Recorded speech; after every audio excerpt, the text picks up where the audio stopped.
ওয়াকফ বিলের বিরোধিতায় ফের নয়া কর্মসূচি তৃণমূলের।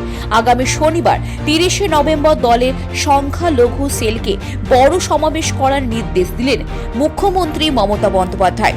ওই দিন রানী রাসমণি রোডে এই সভা হবে। সোমবার তারই প্রস্তুতি সভা অনুষ্ঠিত হল পুরুলিয়া মানভূম ইন্ডোর স্টেডিয়ামে।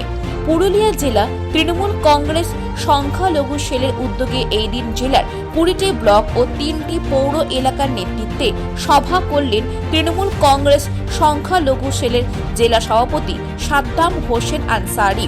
ওয়াকফ সমাবেশে প্রচুর কর্মী সমর্থকরা পুরুলিয়া থেকে যাবেন বলেও তিনি জানান।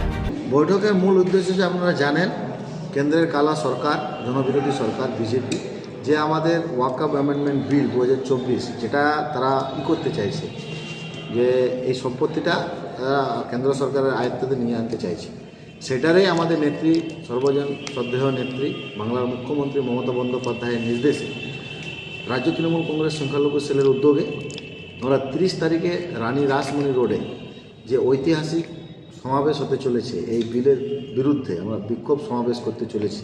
সেই বিক্ষোভ সমাবেশের আজকে ঐতিহাসিক সভা। আজকে আমি 20টি ব্লক এবং 3টি টাউনের আমাদের সভাপতিদেরকে ডেকেছিলাম, জেলা কমিটির সকলে উপস্থিত ছিলেন। আমরা যাতে করে 30 তারিখে কলকাতার বুকে পুরুলিয়া জেলা থেকে কাতারে কাতারে মানুষ নিয়ে যেতে পারি, সেই নির্দেশনায় আমি প্রত্যেকটা ব্লক সভাপতি এবং জেলা কমিটিদেরকে বললাম। পুরুলিয়া থেকে মধুসূদন দেওগড়িয়ার রিপোর্ট, খবর বাংলা।